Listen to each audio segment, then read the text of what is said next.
if you want to make content because you know that deep down inside of you, you have this important message which would genuinely benefit the world, inspire others, and allow you to make a living doing that, but there's just something holding you back. Maybe your friends might judge you, or your family is discouraging you.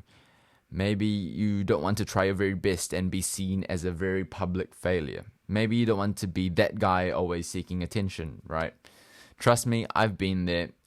And in this video, I'm going to share with you 3 mindset shifts that has helped me overcome this fear. And for me, it's still an ongoing process to let go of this fear. So we're all in the same boat. So 3 ideas, 3 mindset shifts. The first one, memento mori, remember that you will die. So I used to care a lot about legacy, people remembering my name. But after listening to this podcast by Jason Capital, who's this entrepreneur guy, he said, don't worry about legacy because over a long enough time frame, you will be forgotten. And that's true. Now, if we try to map out how many years humans have been around for, according to Google, it's 300,000 years. And if we try to name a human that existed more than 10,000 years ago, which is a fraction of the time, it'd be very, very difficult. I can't name a human. Now, once we accepted our mortality, then that can either be liberating or demoralizing. White pill or black pill. Liberating in the sense that we can now pursue what we want. We can really go for it. And demoralizing, none of this actually matters. Why should I care? Now, let's go back to liberating. Because it's liberating. Why? Because all fears actually stem from the fear of death.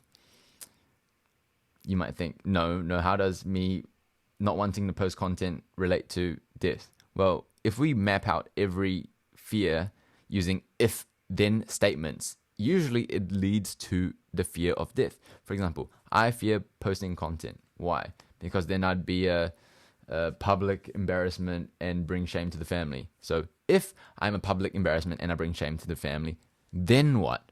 Oh, then I'd be homeless and I can't get a job. If I'm homeless and can't get a job, then what? Then I'll be a hobo on the street and I won't make money. If I'm a hobo on the street and I can't make money, then what? Then I'll probably be hungry and die. Like, if we map out every fear, ultimately it comes down to death. And if we can let go of this fear of death, then every other fear then becomes liberated. Okay, hope that makes sense. Now I'm going to share with you 2 quotes from movies that I really like that has helped me understand this properly. Dead Poet Society with Robin Williams. So there's this traditional all-boys school and they're encouraged to pursue things like law and medicine. However, this teacher, rest in peace, Robin Williams, he said, the powerful play goes on and you may contribute a verse. So he was encouraging students to pursue whatever they wanted, like arts even. So he says that the earth will continue to keep spinning, but you can contribute something while you're on this earth. You can contribute a verse to the powerful play. Just like when you post content, right? We can contribute a piece of content to YouTube.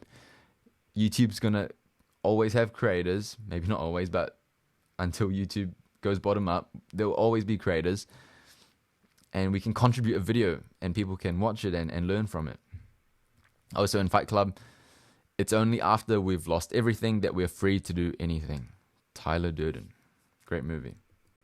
All right, point number 2. People don't care as much as you might think they do. Well, definitely in my case. There's this quote by David Foster Wallace. You'll stop caring what people think about you when you realize how seldom they do. Now, I've been comfortable posting on my YouTube and my TikTok for quite some time. I've been doing it fine.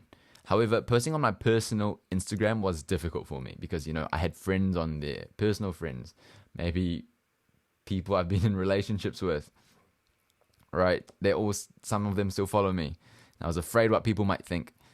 And there's this video I really wanted to post it about blue oceans and red oceans in terms of content strategy. And I built it up a lot in my head. Like, people would unfollow me and people would judge me and criticize me. So I just posted it anyways. I was like, you know what, just post it. Posted it. No one unfollowed me, no hate comments. And in fact, the only thing that happened was around 2 to 3 people DM'd me asking for services or advice or something like that, which was good business, right?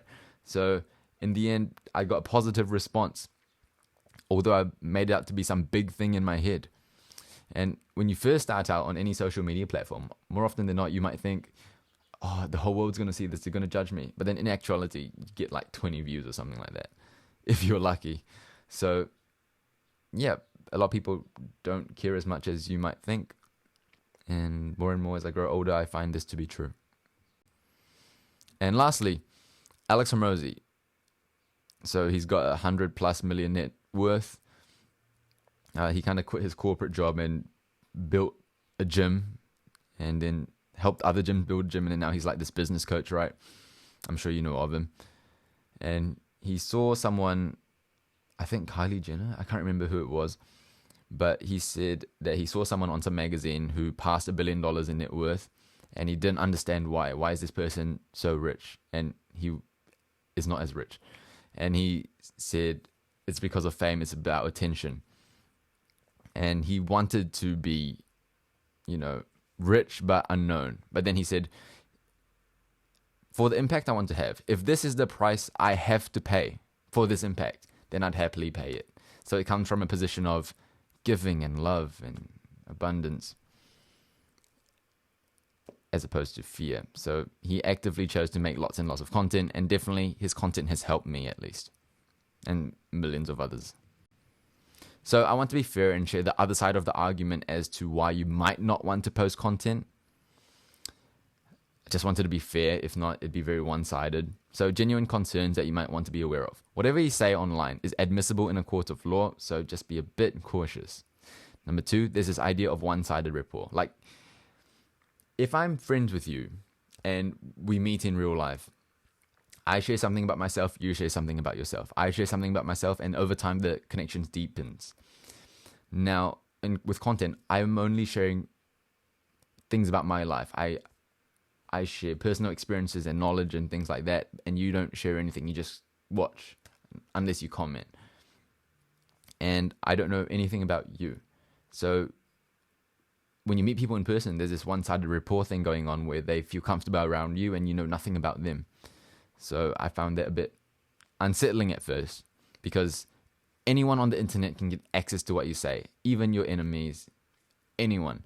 So just be a little bit cautious on that end.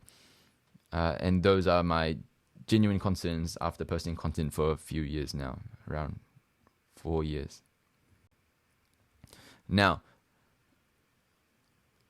overall, letting go, I'm going to share with you this technique, which I've been trying to practice, by Dr. David R. Hawkins, who's a psychiatrist, and he has 2 PhDs, and he combines spirituality with medicine. It's really good, his books. It's been helping me significantly.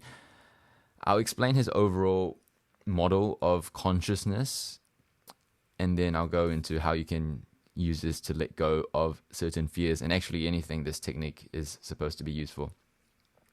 So first of all, on the left side, this diagram, he maps consciousness from, I believe, around shame to enlightenment, 1000. And these are numerical values on a logarithmic curve. And we all are enlightened beings. It's just that we have these hindrances that get in the way from us attaining higher states of consciousness. For example, fear. Fear can hold us to lower states of consciousness. Until we learn to let fear go, or desire or anger or pride go, then we can ascend to higher realms of consciousness. So how do we let something go? So in the book Letting Go, which I've been reading, he describes that we first have to find out why. And once we understand why, whenever we feel something, just feel it completely in our bodies, breathe through it, feel it, and embrace it. Don't push it away. Don't force it away, because it'll come back harder next time. But if you just fully feel it, usually it takes about 20 minutes to feel it completely, and then it'll disappear. And then it might pop up another time, and the intensity and length that you experience it the second time would be probably slightly less than the first time if you felt it completely. And then it'll disappear after around 20 minutes. And then you feel it again, and whenever you feel a negative emotion arise, you feel it completely, and then it'll just disappear, which is cool. And then if we feel overwhelmed trying to let something go, then we have to understand the multiple reasons as to why it's hard for us to let go. For example, with content creation, we might have the fear of what others think, our parents think. We might have the fear of genuinely we don't want our enemies to consume our content, and say we don't want to be perceived as a public failure, and say there's 3 reasons why we can't overcome this fear. Then he suggests to break it down into smaller things and try to let go of them individually. So maybe one at a time, try to let go of, don't want to be seen as a public failure, and then try to let go of judgments of family, and then judgments of friends. Like if we can break them down into small elements and then let those go, then it'd be easier to let go of the overall thing, because it can be overwhelming trying to let go of such a broad thing. So no different with overcoming the fear of posting content, right? Just understand why we have the fear and then break it down into smaller chunks and let those smaller chunks go. So yeah, Dr. David R. Hawkins, great author. All right, so in summary, we're going to die one day, and over a long enough time frame, we will be forgotten. 2, people don't care as much as you might think. And 3, if this is the price I have to pay for the impact I want to have, so be it. I'll happily pay it. And if we can't let go of something, for example, fear of posting content in this case, we try to break it down into smaller chunks and then let go of the smaller chunks. Thanks for watching. Hope that was helpful. This was a bit more of a spiritual type video. See you in the next one. Peace.